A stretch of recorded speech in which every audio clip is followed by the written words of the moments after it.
All right. So Maybe what? just clap your hands for once. Yeah, just do it at some point. Okay. Cool. We So don't we cut that can. out in a short. No, we don't. No, no, no. We'll just leave it in. No, I mean just Or- that we can. Afterwards, it makes it easier to line up audio and video file if Yeah, yeah. you You just have. want a nice meme of me, how you can share it in after. Yeah, like the ape in the head with the clapping. No, Uh, obviously. we do everything for marketing for our pod. Duh. Somehow you need to gain followers. I saw actually a lot of current ideas how to really engage following. And I think the key is going to be shorts and TikToks because Yeah. they're such a gigantic reach currently. And if we really want to gain people, which we don't know, and they're just like, oh, the poor guys, they try something, let's watch it.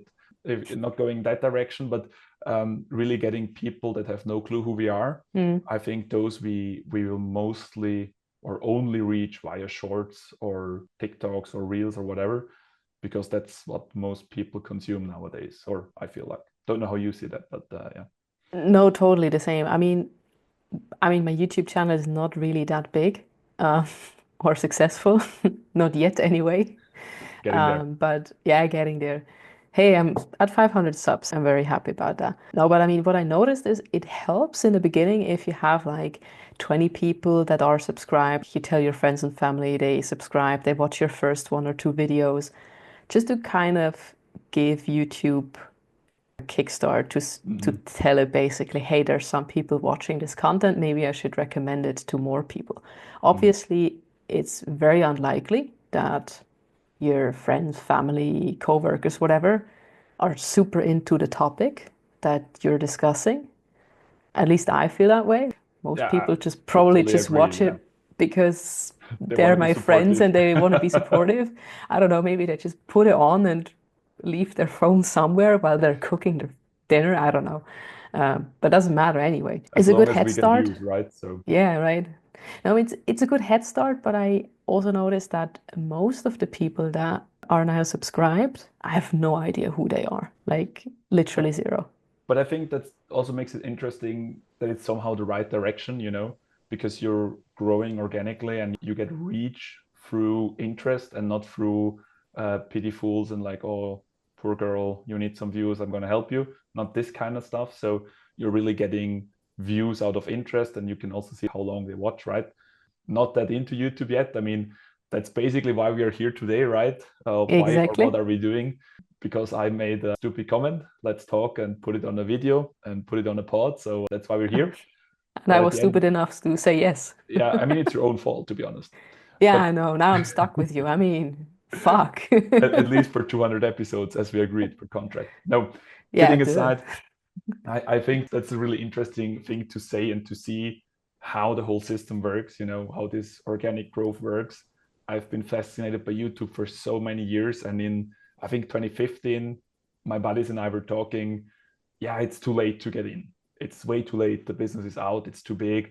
And not just necessarily the business, just it's going to be something new. There's going to come, I don't know, YouTube 2.0 or something. And we're never going to make it on this platform. And now we're like 10 years later, and we have stuff like Mr. Beast or other big creators that just pop out of nowhere. And you're like, damn, they make it. Yeah, I believe it's a super interesting topic. Yeah, I also believe in contrast platforms, YouTube somehow has a longevity to it because also when I watch my own behavior, I often don't even Google stuff, but I search it on YouTube. Mm-hmm. Um, Preparing for this podcast and kind of researching how we can set up a podcast with video recording and audio remotely, I didn't go on Google to search for all that. I basically hopped on YouTube, typed in how do I record a video podcast remotely, and then I watched some videos. So I think that is the unique advantage of YouTube over other platforms. And that's probably Mm. why it stayed so long, because you have both entertainment content, but also all of these tutorials, how-to videos, you have news even.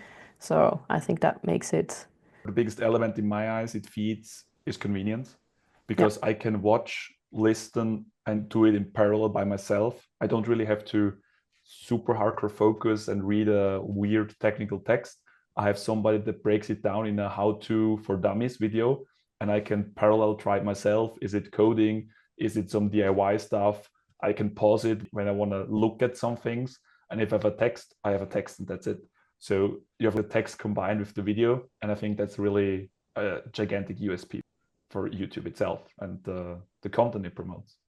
Definitely, because even if you have a text with some images, it's just not the same. If you see a person do it live, Mm-hmm. basically in front of you on the screen, it's just different. Mm-hmm. Yeah. And I think But that's why these long form videos will prevail, even though the trend nowadays is like TikTok, as you said, most people consume mm-hmm. short form content, but ultimately, I think long form content is not dying because of it, Mm-hmm. because there's Yeah, still some need. There's stuff that you cannot explain in under a minute. I mean, you can try. It's going to be a challenge. Challenge accepted, Yeah, but right, right. But I think what's happening now, we're going a little bit outside of where we want to go, and I think that's going to be the main challenge of this podcast to really stay on definitely, track, like where we want to go. definitely. And I think just coming back to the question, what exactly are we doing? I mean, we're talking. That's basically it. And why are we doing it? Because we really want to have a purpose for meeting more often and talking more often, basically. Yeah, But no, just kidding aside, I think it's really important to have more discussions. And I think everybody has a unique point of view and a unique point of learning. So you can learn from everybody, even though they don't face your side or don't have the same opinion, but you can still learn something from them, even if you disagree. And I think we talked about it in the past. There's so many such extreme opinions out there, but it's no consensus on how to discuss on it. Because I think the discussion still needs to happen, even if it's a disagreement. definitely, definitely. I think especially if it's a disagreement, because if you agree on all points, then kind of what's the point of discussing it? It's just no, seriously, it's kind of an echo chamber, right? If you always hear back what you're saying, then it's cool to hear that there's other people who are like-minded, but as you say, you don't learn a lot from that. Mm. And I think it's important to put yourself out there and also having people like when we discuss, I know I get your opinion and not what you think I want to hear. So if I ask you something, I get the honest, sometimes brutal truth about something I ask.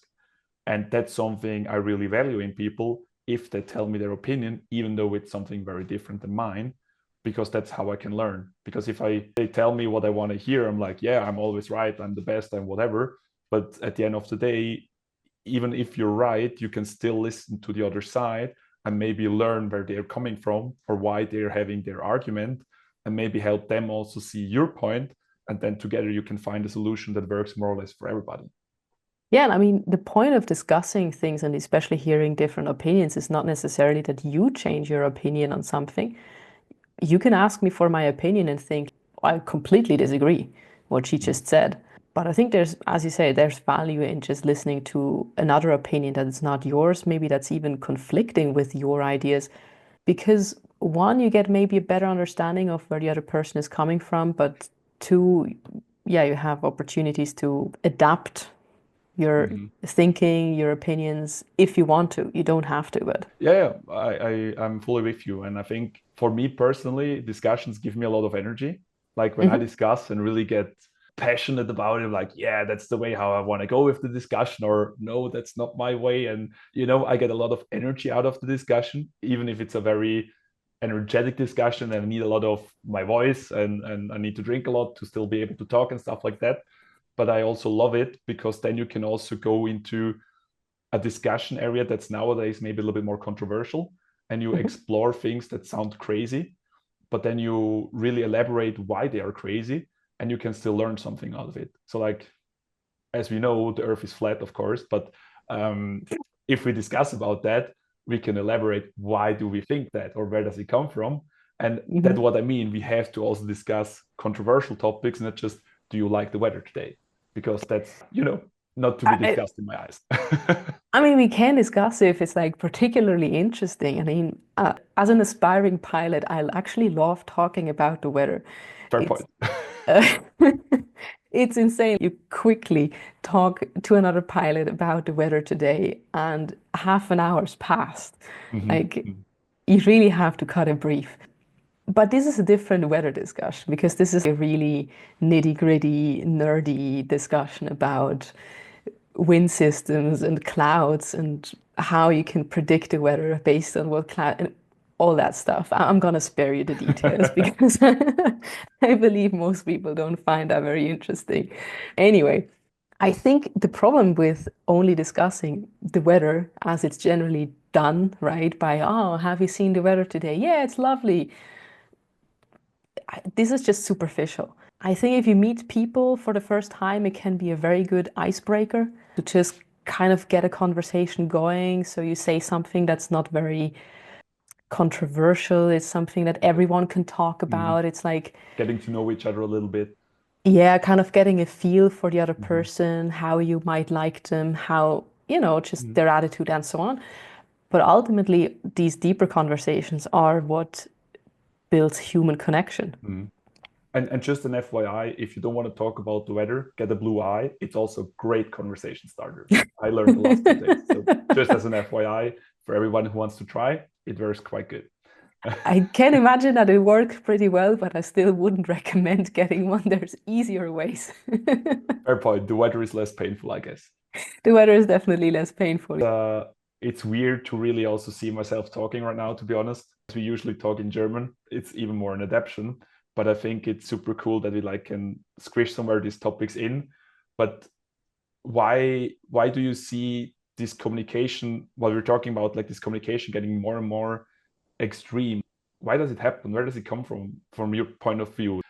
I now try to somehow focus our discussion back again. No, But that's excellent. That's excellent because I yeah, otherwise we're digress. gonna lose it again. But I see these extreme opinions, and Mhm. I'm a big fan of extreme opinions because then we see how far we can push our way of thought.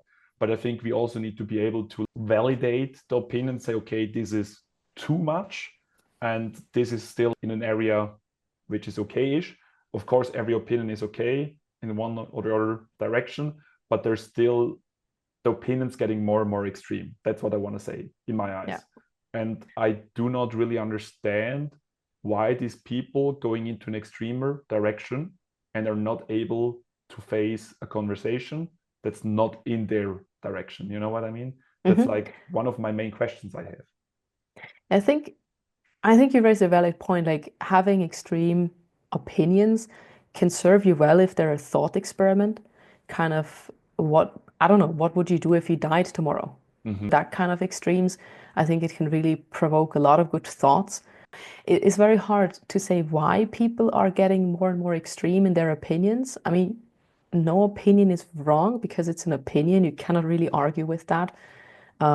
Same as my favorite color is green and yours might be different, but we cannot really argue about this, right? Mm-hmm. Because it's an opinion, it's not fact-based. Or yeah. But I think also our society in terms of what we consume in terms of media, like all these algorithms on whether it be on Instagram, TikTok, whatever. I'm not the tech guy that's too deep into the topic, but I think the more you like certain reels or certain videos, the more the platform will show you because the platform wants you to consume more. And Hmm. if you always like nice cat pictures, it's going to show you more cats.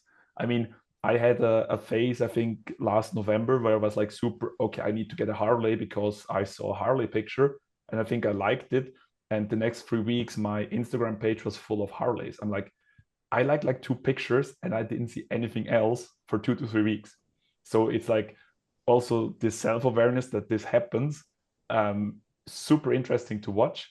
But I think that's one of the points why it gets more and more extreme because the system only shows you what you want to see and not the other thing or the other opinions, I guess.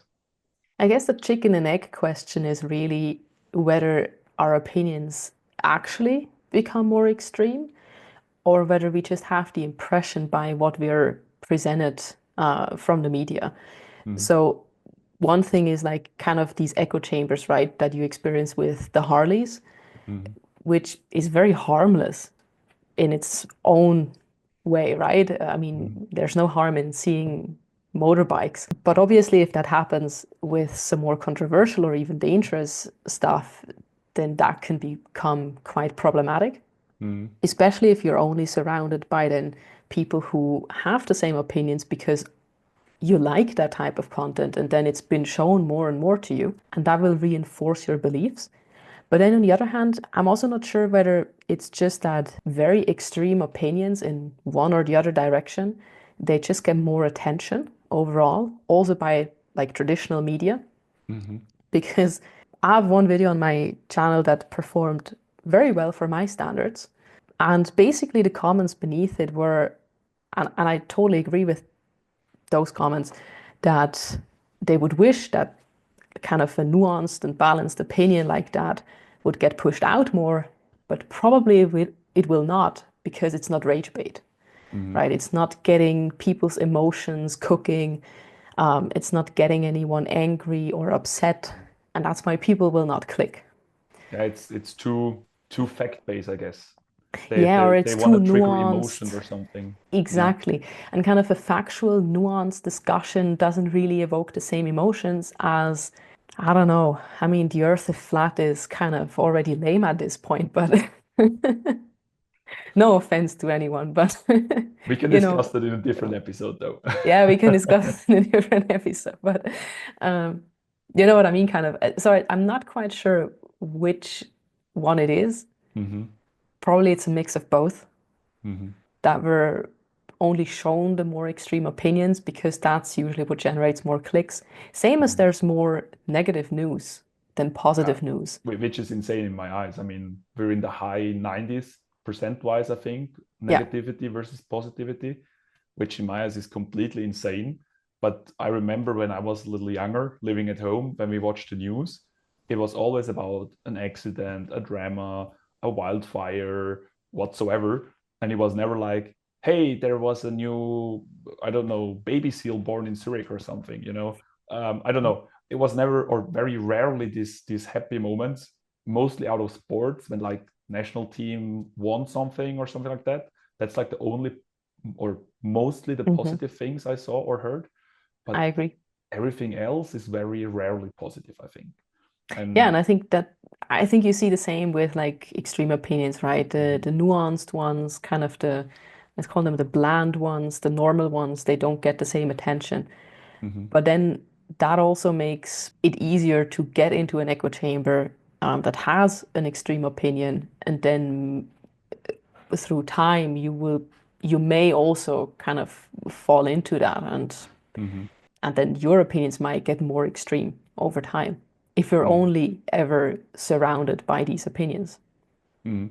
Yeah, because if you never hear something else, why should you say something else? Because you always get this positive reinforcement. You're like, yeah, you're right. I fully agree. It's the same, and you're way too soft. It's even more this extreme and stuff like this.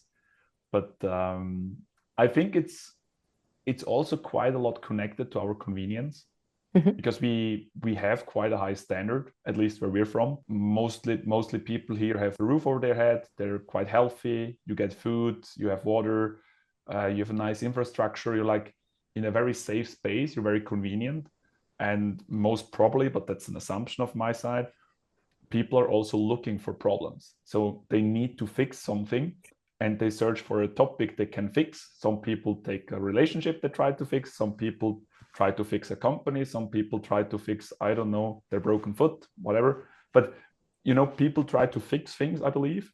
And if they see an opinion, they're like, yeah, I need to fix these person's opinions.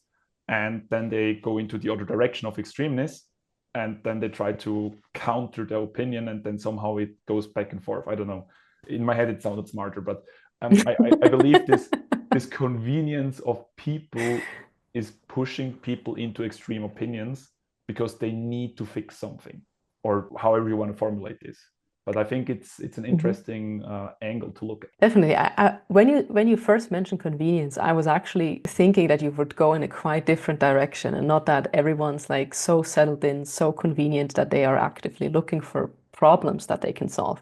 Although I do agree that I think people don't do well when they don't have any problems in their life. But when you mentioned convenience, I was actually thinking you would go into the direction of people becoming lazy. I fully agreed. I mean, Because my way of thinking would be that we kind of get complacent and a bit lazy. And so the critical thinking gets missing or like gets Mhm. lost on the way. So We're they're just asking presented why. exactly kind of the digging deeper and really asking, okay, why is it like this? Or does Mhm. it need to be like this? Are there alternatives? What are actually the facts surrounding this topic? Or am I just Mhm. passively consuming and accepting whatever is said I, to me? I think that's a very valid point. Like this, I don't know why I have this opinion, but three cool YouTubers told me it, so it must be true. So I'm gonna follow the same one. I think that's one of the points I also wanted to mention. Um, just like adding others' opinions or public persons or public influencers' opinions to make them your own. And you're like, I don't have to think. They thought about the topic for me, so I don't think, and I just accept the premise, and that's why I go along with it. Mhm. So I think that's a very big point as well.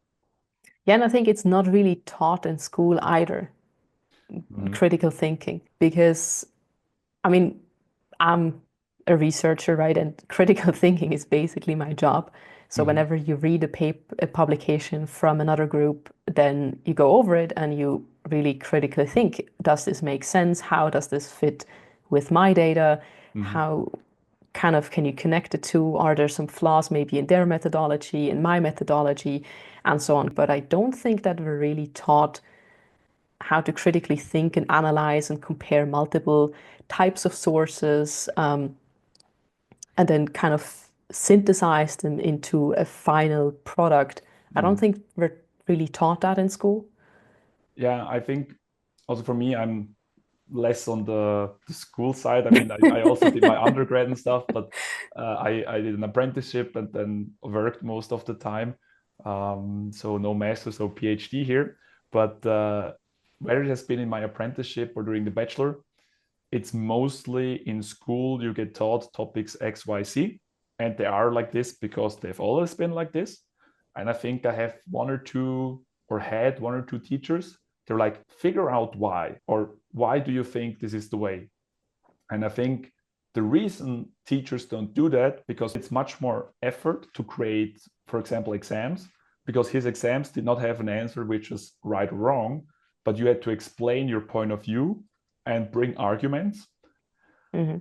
On the other hand, when I started my apprenticeship, day one, ask why, try to understand why you do it, and go into these tough discussions. Like, even if the discussion is very uncomfortable, try to jump in it like into a fight, and that's how you're going to go far.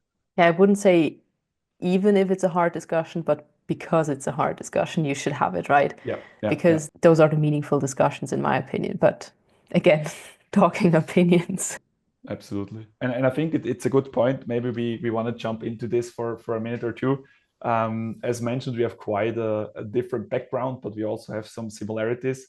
As said, you went more the university degree, right? And did more schools. I went through an apprenticeship and did my bachelor's next to working. So quite different ways, but somehow we still stayed connected. I mean, I know our next episode will also talk a little bit about this, but in your opinion, what is the main reason why we stay connected, or even though we have such different backgrounds or bringing ups, though? I mean, maybe kind of for everyone listening or watching, we have to mention that we actually met in karate because we Like both forever do ago? karate. Yeah, like I actually tried to find out for this episode when we actually met, and it must have been more than 10 years because I did my black belt in 2015, and we've Mhm. already known each other for quite a long time Yeah, it was by around then. 2010. I think we Yeah, met in one of the first Landestrainings with Sugi back yeah. in the day. And I started that as a green belt, and that was somewhere 2008 to 2011, that area I think we met. So yeah, soon to be 2 decades, I guess. Damn, I think you're my longest friend in that case. We're getting old though. Yeah, we're also getting old. Nothing I'm afraid of, to be fair. I know Yeah. many people are, but anyway, back to the topic. Why we stay connected? I think, first of all, we had a common interest, which was Mhm. karate, because, and I think otherwise we wouldn't have met, right? Because we lived in different parts of the country, even though Switzerland is small, but you did you actually live in Switzerland? Yeah. Yeah, okay. At the border, but still in the At the country. border, okay. Yeah, I wasn't quite sure whether you were Liechtenstein or Switzerland. Anyway, No. so quite far apart, quite different journeys that probably wouldn't have intersected if it weren't for karate. So I think that was probably a good driver. But I don't know. I mean, you're a nice guy, obviously, but I know. yeah, Thank you. Likewise. no, but what I really appreciate is your no bullshit attitude. But also that we have like these deeper conversations that I don't have with many people. And I think what makes it interesting too is that we sometimes, and actually quite often, don't agree on stuff. I would say most of the time we don't agree. Yeah, yeah, We okay. agree to disagree, but most things are like so different from the point of view, maybe also experiences. Yeah, And we're like, definitely. I understand your point of view and where you're coming from, but I disagree because I don't like that situation. So Yeah, basically, fair right? enough.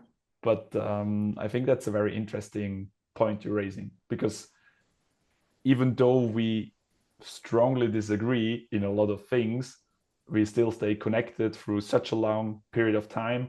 I mean, I also lived abroad and I really value this. I agree, no bullshit attitude.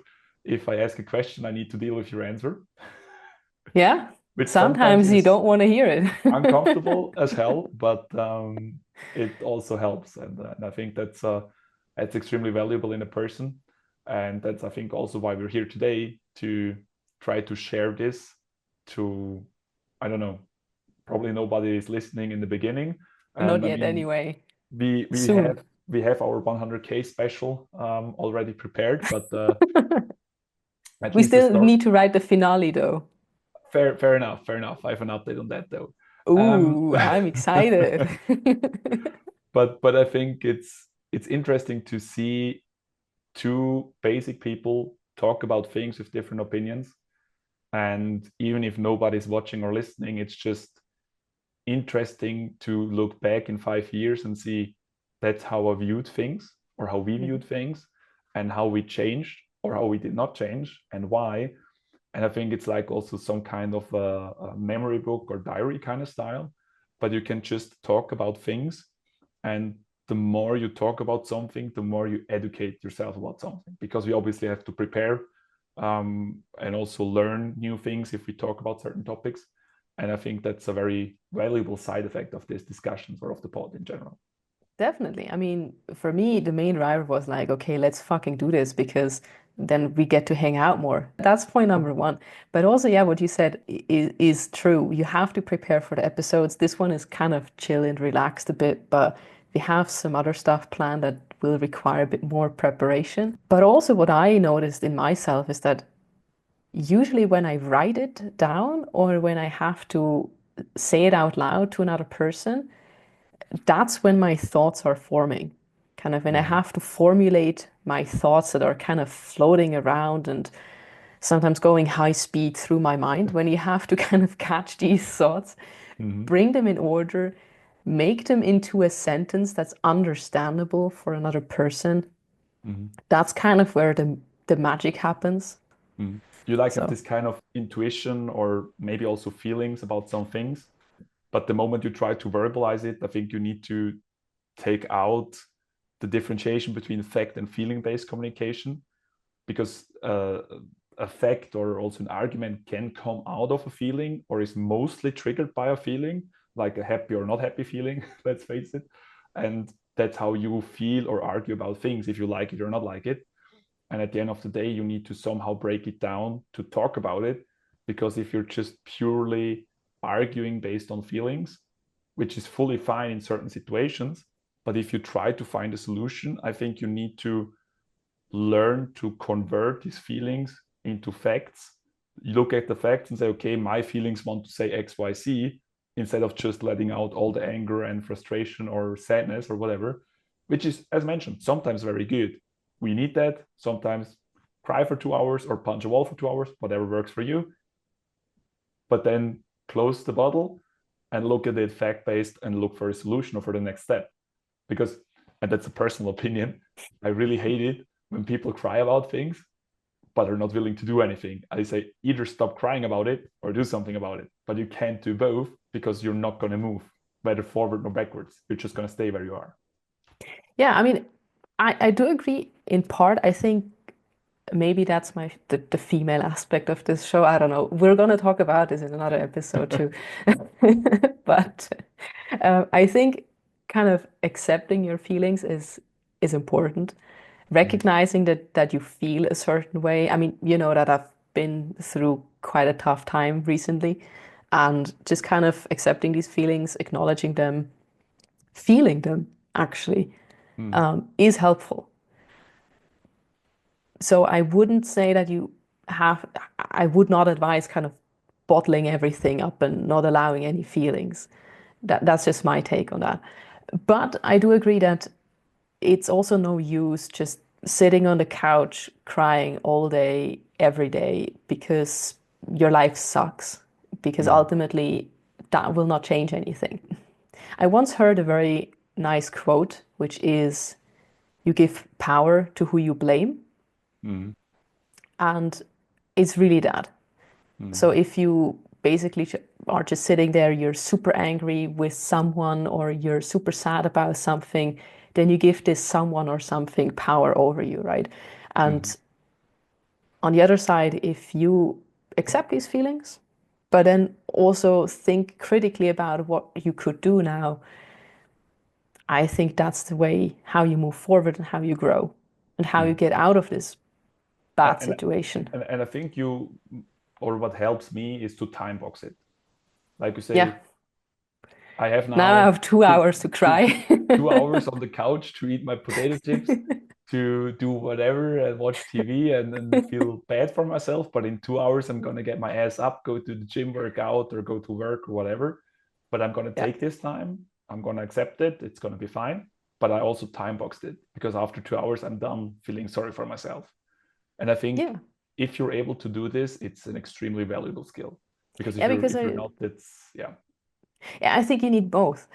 Just indulging your emotions and kind of using it as an excuse, that doesn't serve any purpose at all. You will just feel worse afterwards. But not like kind of trying to suppress your emotions.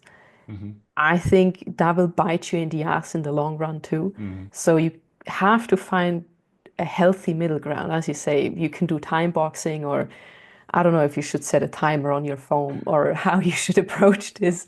But yeah, I think something like that is definitely a nice compromise. Picking up this topic, when we have this in the communication way, like the pod is called Two Sides of the Mic. So we want to share the light on two different opinions, right? And picking up the topic, if you have somebody in this situation who is communicating blindly, like not based on any realism, or just like is so deep in their story or in a hole or in a situation they can't get out of it, I think it's extremely hard to communicate with them and get out of it and make a rational point of view, because sometimes you just don't see it anymore. And like how to really be able to slide into the DMs kind of, but in a positive way, to like help and support and be there, I think it's super tough in terms of communication wise. It is, because you kind of have to again find a balance of supporting them and validating their feelings and not dismissing them and saying like, just, suck it up and kind of, why are you crying about this? I think this is not the way to go. You have to acknowledge that they're feeling how they're feeling, but on the other hand, if you're a good friend, I wouldn't let them sit in that situation and let them, I don't know, indulge their emotions and just use it as an excuse for everything. I think one thing you could do is asking the critical questions for them, just to get them thinking. And hopefully that will get them out of this state. But then the challenge is to find the right questions to ask. And I think this is really difficult. But like when this person has a certain opinion, like it's super important that, I don't know, the Earth is a triangle. Let's take a triangle that's flat. So we're not discriminating the flat earthers. It's now a triangle. Exactly, Cool. Or we can also Let's use make it a other shapes. pyramid. Let's make it a pyramid. It's Pyramid. 3D. I like that. So it's a pyramid with 72 Cool. sides. No, kidding aside, but like if somebody has a really strong opinion about something and you Mhm. try to argue with them, like having again these two sides of a mic, you try to show him the other side. To find these right questions, I think really needs a very high level of empathy. And for me personally, I have empathy of about minus 25. So sometimes to get into such a conversation is quite tough. But I Mhm. think also there, brutal honesty hurts a little in the beginning, or also a lot, but it's the fastest and best way to get to a solution. Because if you're like, I don't know, if you try, yeah, you're poor thing, and da-da-da, then you jump into their hoop and into their environment where they're strong and they know how to act and how to discuss. But if you just rip the band-aid off, it's hurting, but it opens up the possibility for a discussion or arguments in different direction, because it's kind of a shock that somebody talks to you or to them with such an argument or such a situation. I think it really depends on the situation. Like, for example, if a friend is going through a breakup, you would approach it obviously quite differently than if someone just told you that the earth is a pyramid, or a triangle or whatever shape you want. That is not a sphere, which it is technically not a sphere, but that's a very geologically different argument. Uh, sorry. I mean, it's Okay. flatter at the poles, right? I know. It's just Anyway, something shaped like something. yeah, okay. Um, I think you need to have quite a good understanding of what's it about, right? Because these are two very different approaches that you would need to take. Mm-hmm. And in one case, like brutal honesty works, maybe, because I'm not so sure if someone is really convinced of something. Do you think you can change their minds just But by presenting them the facts? Like but but taking the but flat but earthers now. but just There's just just rolling back on your argument, I personally would be brutally honest. Somebody has gone through a breakup, and not that somebody that thinks the Earth is flat. Because okay. for me, it's like if somebody believes the Earth is flat, you need to approach it differently than just flooding them with truths and whatever, because they're going to deny it. But if you can kind of show them, and on an easier way, like again sliding into the DMs of the thoughts, like going slowly into it, I think it's easier. But the breakup, it's always very emotional, very hard, and there's sometimes, in my eyes, you need to be shook and awake, and it's way harder to get out of it because it's so much closer to your emotional center or your emotional thinking and brain. And there you need more this brutal facts or this ripping of the band-aid, whether you believe something that's true or not. I'm not saying the earth is flat or not. I'm not going into that argument, but Yeah, no, sure. Uh, um, Just to just make a point. just to make the point, otherwise we're going to get a lot of hate from that. Oh, it's But okay. It's okay. Bring it that's on. free traffic. I like it. Um, yeah, but I think I don't know. How would you approach that? Would you go for the soft version with the breakup? I mean, having been through a breakup just recently, it really depends. I think it also was a day-to-day basis. So on some days, I needed someone who would just listen to my rants and be like, hey, it's gonna be fine. On other days, yeah, I also appreciated when people were really honest, like, and sometimes a bit brutal to But I just, think you also choose then the people you want to have that from, right? yeah, So true. you're probably not asking me a question when you want to have like the soft version and it's okay kind When of I thing. want to sit on the couch, watch TV, and eat ice cream with a good friend, then I will not call you. Although, if you want, feel free. But I'm good. Ice cream's not really my style, but okay. yeah, but I think that's also the person that's talking to people, like that's in the situation, wanting to hear arguments subconsciously probably goes to the person he or she knows will give them the right kind of thing or the thing they need or want to. Because as people know you or know me, people that know me, if they ask a question, they're going to get an honest answer, even though I know it's going to hurt them. And it's never a judged answer. It's just how I see the situation. Mhm. And I'm in no way a person that's able to judge any situation. For me, it's just like, this is what I see, this is what I think. What you do with my thoughts is your problem or topic, but it's just like an outside view I can provide, but it's not a judged view. And I think that's very important, to not judge whether your own opinion, but also somebody else's, because it's still an opinion, and you can just provide the opinion or listen to it, but you cannot judge it in my eyes. Sometimes I think, yeah, that's a little extreme, but it's your opinion, it's fine, you know? Yeah, I mean, going back to what we said in the beginning, that you don't have to agree or accept all Mm-hmm. opinions of everyone else, because there's probably so many opinions as there are people plus 10. Um, Fully with you. But sorry, I jumped into your no, argument, no, but all good, I all think good. did you already forget or still have the point? Which argument? Yeah, exactly. No, I mean, yeah, I would say it really depends on the situation, on the person, maybe also on the mood on that day. I think that makes it even more difficult because you need to have this either yourself by asking the right people at the right time or by providing the right answers. And you need a lot of knowledge about human behavior and psyche and everything to do that. I think it Mm. also takes a lot of experience. Maybe that's also why some people don't know how to do this, because I feel like in this day and age, kind of what we have with like these conversations and these discussions, it, this is becoming more and more rare. I Mhm. feel, at least I feel very privileged that I have this with you and some other friends to sit down and just discuss basically God and the world. Yeah, and I think it's also like, I love it when you're in the situation, like you go out, get a coffee, walk around, sit on a bench somewhere, you start talking. And like after 2 hours, you're like, I need another drink because my throat is so sore. And my head hurts because this discussion is going like crazy. Yeah, And I think the value you get out of it is beyond anything you can learn in school or in a book or anything, because you have a life challenge in front of you and you need to think like, well, shit, you're right, I don't like it. And then, do I have the balls to admit that I don't like it and to change my opinion there and then? Or do I have to think about it a few days and like, ah, yeah, it's probably right, but I don't like it. I keep my opinion, you know. You can go with it for multiple ways.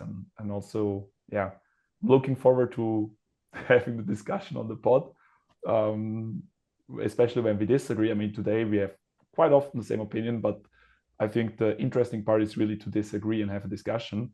And I think to talk about YouTube and podcasts and conversation, we have quite the same opinion there. That's why we're doing a podcast. But to really discuss a topic which is controversial, or maybe I'll just super random, that's going to be a lot harder, because today it's like, yeah, we just talk. And I feel like it's quite a random episode, to be honest, but it's a it's our start. starting episode. It's fine. It's a learning experience for all of us. And also there to get into the direction of really targeting a topic and keeping the topic, because when you talk about something, and that's our main issue when we have a discussion, we think about 27 side quests, and then we go from side quest to side quest, and after 2 hours we come back to the main story, and then we're like, oh, there's a coffee, and then we forget have, you know, and it's like super random. And I think to really bring this into a direction and steer it, that's going to be a challenge for us as well. And I'm really looking forward to it, because it's going to make our general argumentation, storytelling better. Because, as we said, we want to learn something while doing it, not just about topics, but also how to discuss and how also to present things, you know? Definitely, yeah. Ideal case scenario would be if we can take away something from this podcast in terms of also discussing and how to present arguments, keeping it concise, because I have a tendency to just go on and on and on. But yeah, Like this when is you talk gonna, 30 minutes about the weather. For example, have you had the experience of me talking about one of my flights? Have you Uh, had the experience so no, far? not yet, but one of my Okay, best friends, he studied geography and sports and history, I think. And same. I had a very long discussion with him for over an hour, I think, about clouds and why they form and how they form or where they come from. And it was a couple of years back. We were somewhere in the mountains camping, and it was like just a late night outside under the stars. Super interesting discussion. I don't remember crap from it, but it was a cool discussion. And I learned a lot, but I forgot again. You know now Interesting who stuff. to ask. Yes. I can also connect you to and you can talk about weather. I mean, We can talk about class all day, maybe. exactly. And I'm then gonna just watch TV or go to the gym. Sounds like a plan. Yeah, I think that's something we didn't mention. Besides our martial arts background, we're both also quite heavily involved in the gym. And for me, the gym also is something quite similar to discussion because if you're lying under the weight or squatting the weight, something's pushing you down and you kind of counter it or argue with it and you want to bring it back up. Same in karate. If you fight, a fight is kind of a discussion and you look who wins. So it's basically, give and take. It's the same. That's true, but do you always kind of the fight analogy leads me to believe that there needs to be a winner in the end. Is this also true in discussions? Does there Not always need to necessarily, be a winner? not necessarily. But at the end of the day, somebody's going to get out of it feeling more victorious than the other one. If Mm. it's true or not is then to be decided. For me, the gym as well as martial arts is both about facing consequences, facing brutal facts, like in a discussion. Because if you're, I don't know, squatting 150, 200 kilograms, it's heavy as shit, and you need to push it up. And if you in an argument and you feel like, yeah, the counterpart makes a lot of good arguments, but I also know a lot, you kind of need to push against that because you want to bring your point across. But I also think it should not be a fight in an argument, but it should be like a push back and forth to see, okay, this is my side, this is your side. And it shouldn't be that someone absorbs the other party completely, like 100%, to then make sure, yeah, it's still a discussion and it's not I put my thinking head on top of you and you have to agree with everything I say. Yeah, but I'm not quite happy with the fighting or the gym analogy here because it would imply that you always have to fight back because if your defense is weak, then you're gonna get hit and that hurts. So you kind of want to make sure that you defend yourself, right? Mm-hmm. But in an argument, sure, the other person can have very good arguments, and sometimes you really disagree with it, and then you need to be prepared to bring your counter arguments. But at the same time, I also think that sometimes it's not necessarily bad because you can and should change your opinion on Mm. some things, not on everything, but and I don't want to make it kind of the analogy would make it look like this is actually changing your opinion is losing, which is really Yes, not. which, but what I want to say with it, because I disagree, for me is changing opinion is kind of losing because Okay. you're giving up your opinion, which is nothing bad. It's not bad to lose. Sometimes Okay. losing is good as well. But I think the better analogy I want to make is it's better to be a warrior in a garden than a gardener in a war. Fair You better enough. be prepared to defend yourself, to push those 200 kgs or to hit somebody in the face and not Even if needing you it, don't have to, yeah.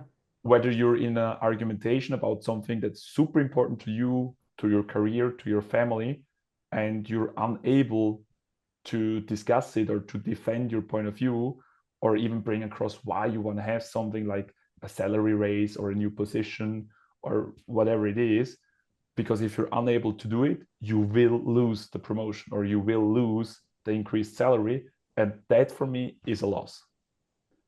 Okay, but then it's not necessarily about the argument itself, not like the content of the argument, but rather about how to actually argue in the first place. Fair point. It's more about the technique around it than the Hmm. content. to wrap it up now here, I think we need to and also have to really talk about topics which we are uncomfortable with, but we also need to really discuss about topics and not just think about them. Because if you stay in your head, it's gonna stay the same, or maybe it's gonna change, but mostly it's gonna stay in the same area kind of thing. And I think it's really hard, or for myself, it's really hard to change my opinion just based on what is in my head. I always go out and get external opinions. And I think that's the goal also for me, for what we're doing, to really challenge myself to think, maybe I shouldn't rip off always the Band-Aid that fast. Maybe start a little slower in an argument, which I'm not quite there yet. I'm super heavy or gigantic fan of ripping off Band-Aids quite quickly, because then it's done, it's efficient.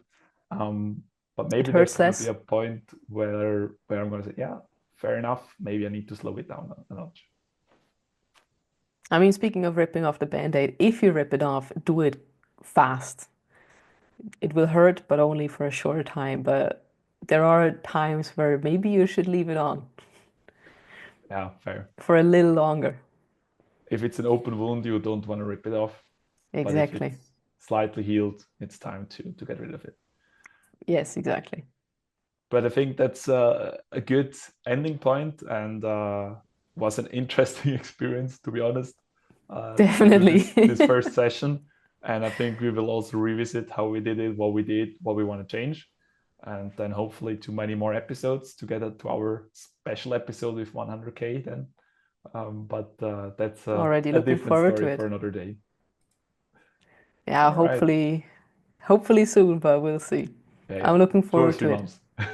Oh, okay, okay. You have an ambitious timeline. Sure, ripping off the band-aid fast though. All right, all right. Let's roll with it. Let's go. Perfect. How do you end a podcast? I don't know. I was thinking the same, like standard, leave a like and follow, but that just sounded lame. So I don't know. Yeah. See you next episode. Bye, guys. See you. Bye.